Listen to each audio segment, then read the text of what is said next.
Hello, my name is Mali. I'm from Cambodia. Hello, my name is Ellie. I'm from Cambodia.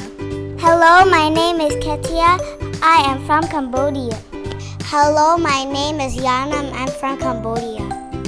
Hello, my name is Cherry. I'm from Cambodia. Hello, my name is Anne. I am from Cambodia. ខ្ញុំជានៅថ្នាក់ទី2ខ្ញុំជាថ្នាក់ទី2ខ្ញុំថ្នាក់ទី1 ខ្ញុំថ្នាក់ទី2ហើយថ្នាក់ទី1ខ្ញុំថ្នាក់ទី2ខ្ញុំថ្នាក់ទី2 កូនទាំងអស់គ្នាតើកូនមានអារម្មណ៍យ៉ាងណានៅពេលដែលកូនបានស្លៀកសម្លៀកបំពាក់អប្សរាខ្មែរយើងនេះឆា ខ្ញុំមានអារម្មណ៍ឈឺដោយសារគេរកខ្ញុំប៉ុន្តែខ្ញុំរំភើបណាស់ដោយសារមានប៉ាម៉ាក់ចាស់ដៃឲ្យខ្ញុំមានអារម្មណ៍សប្បាយចិត្តពេលពាក់ស្លៀកបំពាក់អប្សរាវាលេចខ្ញុំជា princess និងវាលេចអប្សរាវាស្អាតចង់ពាក់លេចសប្បាយ I felt a little nervous and then it didn't hurt over here and here, but at least I tried. ខ្ញុំចូលចិត្តរាំរបាំខ្មែរជាពិសេសខ្ញុំចូលចិត្តរាំរបាំអប្សរាព្រោះខ្ញុំបានស្លៀកបំពាក់ស្អាត I feel special and I really love the Apsara dance because there's a lot of different moves and culture in it. តើពួកកូនទាំងអស់គ្នាមានអារម្មណ៍យ៉ាងណាដែរនៅពេលដែលរាំនៅលើឆាកឥឡូវនិយាយពីអារម្មណ៍ពិតរបស់ ខ្ញុំមានអារម្មណ៍សប្បាយចិត្តហើយនឹង how do you say nervous ในខ្មែរភ័យ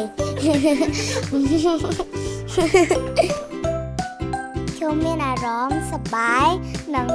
ភ័យនិងខ្លាច ខ្ញុំអារម្មណ៍ដូចសប្បាយហើយភ័យ ខ្ញុំអារម្មណ៍សប្បាយ ខ្ញុំអារម្មណ៍ភ័យនិងសប្បាយនិងខ្លាច I felt a little bit nervous. How do you feel about being a student at UK Schoolhouse? I feel happy to be learning here because it's a big school and I have all my friends with me. អ្វីដែលពិសេស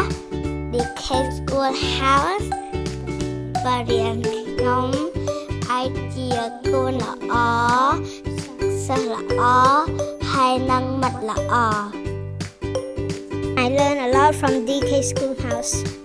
អរគុណអ្នកគ្រូលីណាដែលជួយបង្ហាត់ខ្ញុំ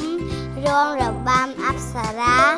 ហើយនឹងអរគុណទៅដល់ DK Schoolhouse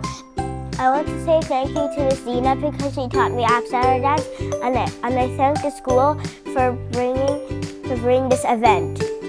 សូមអរគុណអ្នកគ្រូឌីណាដែលបង្រៀនខ្ញុំអប្សរាហើយសូមអរគុណ DK Schoolhouse អរគុណប៉ាម៉ាក់និងអ្នកគ្រូលោកគ្រូឲ្យខ្ញុំរាំអប្សរាខ្ញុំចូលចិត្តវត្តពធខ្មែរហើយនិងខ្ញុំចូលចិត្តរបាំខ្មែរហើយខ្ញុំសប្បាយចិត្តដែលសារមានក្បាច់ខ្មែរផ្សេងទៀតជាពិសេសខ្ញុំចូលចិត្តរាំរបាំអប្សរាព្រោះបានស្លៀកពាក់បានស្អាតI'm looking forward to DK Schoolhouse my New Year Songkran next year it's gonna be magical and fun Your child's second family.